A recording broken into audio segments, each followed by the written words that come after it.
Je ne voulais pas parler lorsque Maman Blanche était morte parce que je ne voulais pas choquer cet homme-là. Mais voilà que Maman Blanche est enterrée, ça fait 40 jours. Maintenant, je peux parler parce que je vous avais promis de parler. Mesdames et messieurs, bienvenue dans votre émission Entre nous. Ici, nous disons la vérité, mais nous dénonçons aussi les faux pasteurs. Ce matin, je vais vous parler de 3 situations. Mais pour commencer, je vous dis générique.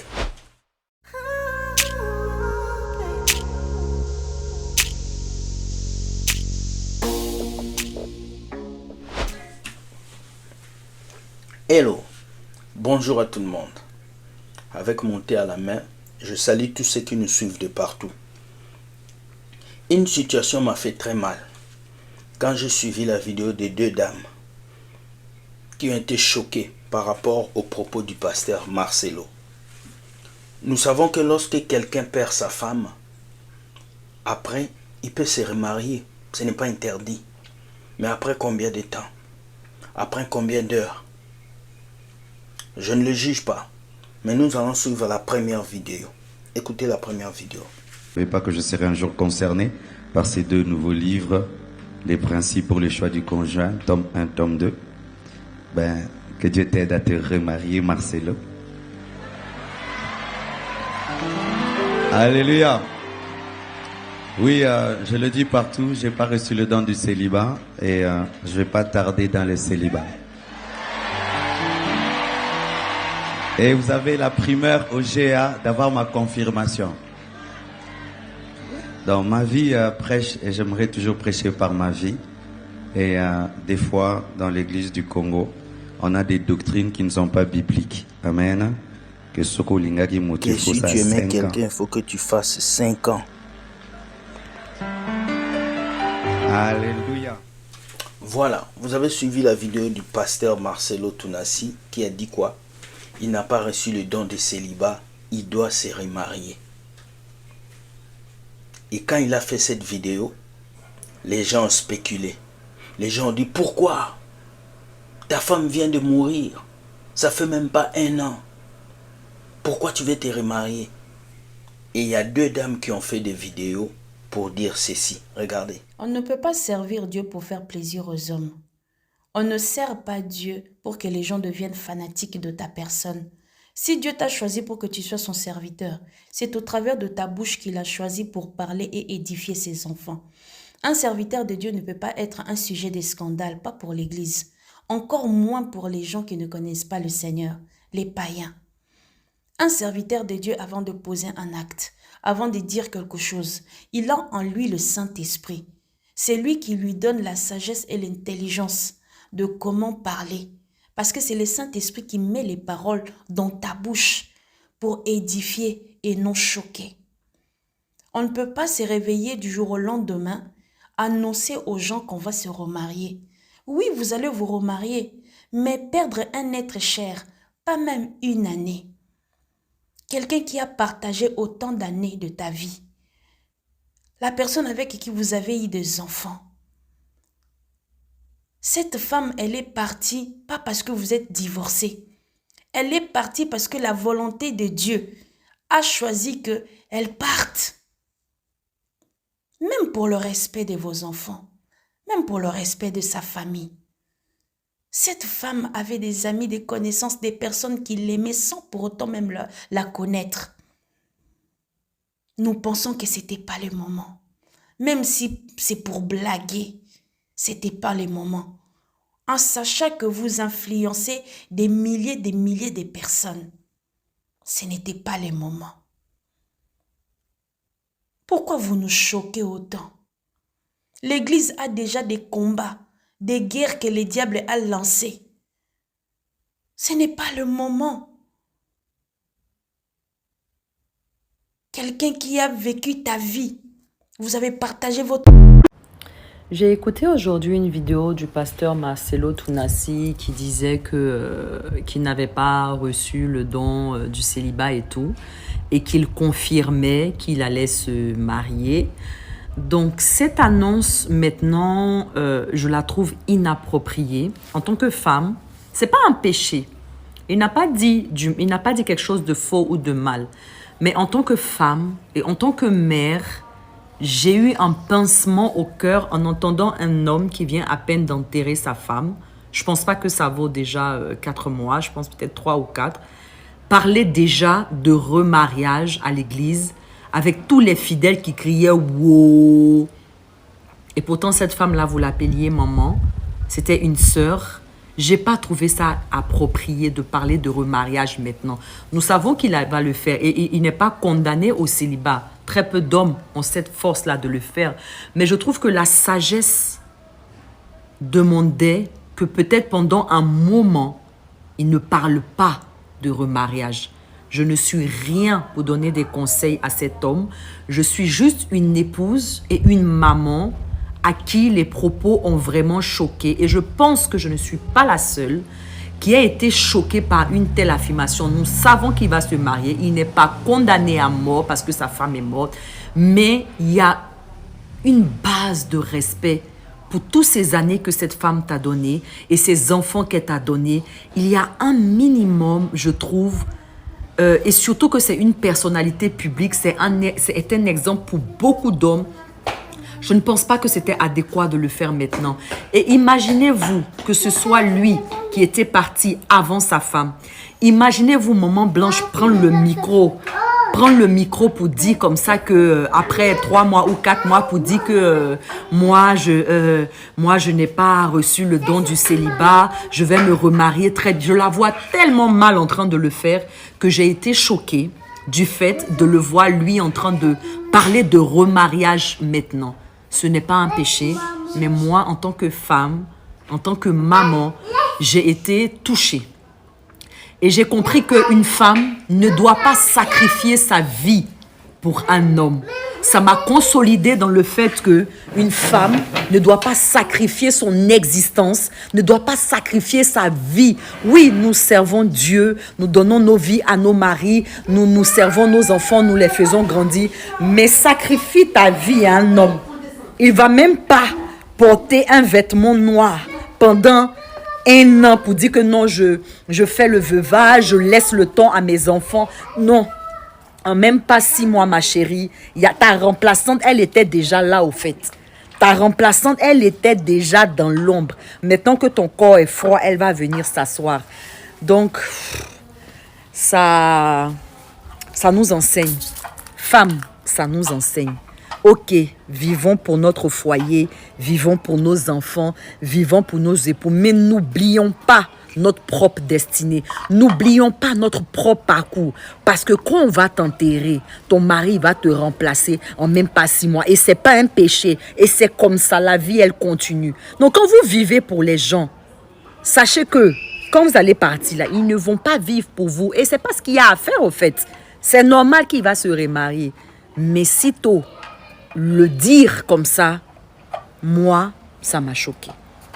Je ne sais pas vous, mais moi, ça m'a choqué.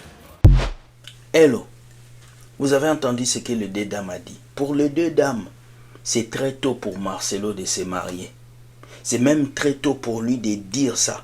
Parce que le fait de dire que tu n'as pas reçu le don de célibat, c'est comme bafouer l'image de la femme que tu avais. Les femmes sont très sensibles. Vous comprenez? Nos mamans, nos jeunes filles sont très sensibles. Alors le fait que tu avais perdu ta femme, que tout le monde aimait, que tu viens après 40 jours ou 1, 2 mois, 3 mois, sortir et dire tu n'as pas reçu le don de célibat, tu dois te remarier. Pasteur Marcelo, c'est vrai que j'ai été dur envers toi, mais aujourd'hui je vais te dire, tu ne devrais pas dire ça. Un homme de Dieu est là pour impacter le peuple. Un homme de Dieu est là pour apporter un vrai message. Si tu m'as jamais entendu pendant que je parle de toi, aujourd'hui prête mon oreille. Et vous les supporters de Marcelo, ne m'insultez pas. Parce qu'aujourd'hui j'ai dit la vérité. Maman Blanche vient de mourir. Tu devais au moins attendre pour dire ça. Je ne peux pas dire que tu n'as pas raison. Tu as le droit de te marier. Tu as le droit de trouver une femme. Tu ne peux pas rester comme ça tout seul Il ne peut pas rester comme ça tout seul, peuple de Dieu. Parce qu'il va tomber dans le péché. C'est quelqu'un qui a besoin de quelqu'un à ses côtés. C'est vrai. Mais ne fais pas de la mort de ta femme un buzz. Ne fais pas de la mort de ta femme un buzz. Ne fais pas de la mort de ta femme un sujet pour te faire connaître. Même la famille de ta femme est fâchée. Les gens sont en train de parler. La Bible dit, malheur, le scandale, ce n'est pas un problème. Mais malheur à qui? Sur qui viendra le scandale? Marcelo, ne sois pas la personne qui va faire venir le scandale. Sois sage. Parce que pour moi, je ne te compte pas comme un pasteur. Je te compte comme un youtubeur, comme un motivateur. Mais pour le respect que j'ai en toi, pas parce que tu as l'âge de mon père, je change mon langage envers vous les pasteurs. Je viens te dire, ce que tu as dit, ce n'est pas bon. C'est comme bafouer la mémoire de ta femme qui est partie. La seule chose que je vais dire ici, tu as le droit de te marier, pasteur. Tu as le droit d'avoir une femme. Mais ne viens pas bafouer la mémoire de ta femme. Parce qu'écoute, même si tu maries la plus belle femme au monde, Maman Blanche restera toujours dans ta tête et dans ton cœur. Parce qu'il t'a laissé des enfants. Alors je vais donner un conseil au peuple de l'église La Compassion. À un certain moment, il faut arrêter d'être fanatique. Il faut être véridique. Le peuple aujourd'hui n'arrive plus à dire la vérité au pasteur. Le pasteur a dit tout et vous êtes en train d'acclamer. Vous avez oublié cette dame que vous avez enterrée. C'est triste. Mais il faut qu'il y ait quelqu'un qui va aider le pasteur Marcelo. Parce que si vous ne l'aidez pas, cet homme risque de faire encore beaucoup de dérives. En tout cas, les amis, dites-moi ce que vous pensez de cela. Est-ce que le fait que Marcelo Tounassi a parlé comme ça, est-ce qu'il a bien fait? Ou bien il devait attendre? En tout cas, moi je pense qu'avant la fin de cette année, Marcelo Tounassi sera encore marié. Et s'il le faut même, la femme là est déjà là. Je vous assure, la femme là, elle est déjà là. Que Dieu nous garde. Hein? Que Dieu nous garde. Voilà pourquoi la Bible a dit, maudit soit l'homme qui se confie dans l'homme. Tu vas tout faire pour ton mari, tu vas tout faire pour ta femme. Les jours où tu n'es plus, on te balaye comme du froment, c'est fini. Tu es un cadavre, on te balaye, on t'oublie. Voilà pourquoi vivez pour vous, vivez pour vos rêves, vivez pour ce que Dieu a mis en vous. Parce que les jours où vous ne serez plus là, personne ne va penser à vous. On va vous oublier et c'est fini pour vous. En tout cas, soyez sages. Que Dieu vous aide. Deuxième vidéo. Vous savez, souvent les prêtres disent des vérités. Oui, il y a un prêtre qui est mort au Togo, mais avant de mourir, il a dit un message fort. Écoutez le message que ce prêtre a dit sur le peuple de Dieu, de toutes les églises. Écoutez. Le peuple est en train de se dépersonnaliser. Nos églises sont remplies de gens qui crient à longueur de journée, mais qui ont démissionné de leurs responsabilités. Dieu ne viendra pas changer notre société à notre place. Nos peuples croupissent dans la misère et nous disons à l'église, prions que le Seigneur nous délivre de cela. Mais la délivrance viendra d'où? Nous avons une forme de prière qui dépersonnalise les gens. Dites à ceux qui viennent à vous qu'il n'y a pas de prière miracle qui va résoudre les problèmes à leur place. Dieu nous donnera des opportunités. Il nous appartient de les saisir pour transformer la réalité. On ne veut plus rien faire et on demande à Dieu de venir tout faire à notre place. Et qui sont ceux qui enseignent cette forme de prière? C'est nous. Non, ne faisons pas de notre peuple un peuple de paresseux. Vous avez entendu ce que ce prêtre a dit. Ils n'ont pas poussé les gens à travailler. Ils n'ont pas poussé les gens à bosser. Ils n'ont pas poussé les gens à être meilleurs. Ils ont poussé plutôt les gens au maboulisme. Et c'est ce qui se passe aujourd'hui parmi les chrétiens. On aime les bêtises. On aime les critiques. On aime les négligences. Mais on ne cherche pas Dieu réellement. Si même un prêtre a dit ça avant de mourir, ça veut dire que nous, chrétiens, on doit changer notre comportement. Nous, chrétiens, on doit changer notre manière de vivre, notre manière de faire. Ces pasteurs-là que vous voyez, beaucoup vous disent la vérité. Beaucoup vous disent des mots vrais. Beaucoup viennent se révéler à vous. Mais vous êtes têtus. Vous ne les écoutez pas. Vous voulez mariage, succès, élévation. Mais souvent, ils vous disent des vérités. Même les faux pasteurs que nous dénonçons, souvent, ils vous disent des vérités. Mais vous êtes tellement aveuglés par les miracles que vous ne voulez pas les écouter. C'est triste. Mais qu'est-ce que je vais dire? Troisième vidéo. Paul avait dit que nous devons nous habiller décemment. Nous ne devons pas être une pierre d'achoppement pour les autres. Regardez le jeans qu'on a créé. Le jeans qui a pour nom pantalon jeans pipi. Oui, pantalon jeans pipi. Ils ont créé un jeans avec des taches comme si tu as pissé sur toi. Et les gens vont porter ça. Comme vous êtes esclaves de la mode, beaucoup vont aller porter ça. Mais vous allez oublier qu'en portant ces jeans, vous êtes en train d'attirer la maladie sur vous. Vous êtes en train d'attirer des esprits sur vous. Ce n'est pas tout ce que les gens créent que nous on doit porter. Faites attention. Regardez la vidéo et nous revenons. Regardez. Voilà, un pantalon qui fait jazzer, voilà, c'est un look. Un look. Jordan a mis en place un nouveau jean et puis on l'appelle jean pipi. Oh my God, non! J'aime ce nom. Je voulais pas que tu l'appelles comme ça. Alice, que voulez-vous? C'est comme ça qu'on l'appelle. Un jeans pipi. Jeans pipi, voilà, c'est une marque italienne. Voilà, le design montre sur le devant presque mouillé, mais c'est sec. Le pantalon il est sec. C'est juste les designs qui apparentent vraiment à un tissu mouillé. Bah, merci de nous rassurer qu'il est sec au moins. Voilà. On sait qu'il est sec. Ah, il est sec. Bon. Voilà, c'est juste un design, mais le comble c'est que il a montré ce nouveau numéro devant, c'était au cours d'un défilé de mode, et il a été critiqué par le fait que voilà, ça touche un peu à la pudeur, à la sensibilité. Mais curieusement, aujourd'hui, à 6 jours, nous sommes en train de parler des ruptures de stock. Pardon? On parle de rupture de stock de ces jeans. C'est une blague. Voilà, Alice, c'est un jean qui se vend à plus ou moins 500 €. Donc en dollars, nous sommes dans les 608 $. Il y en a qui vont au-delà. Why? Parce que c'est le jean pipi. Jeans pipi. Attends, c'est tous des ivrognes qui ont acheté ça, je veux comprendre. Pourquoi tout le monde veut se rassurer Voilà. qu'on croie Qui s'est pissé dessus? Camille, c'est justement la question. Au première vue, tout le monde se poserait cette question.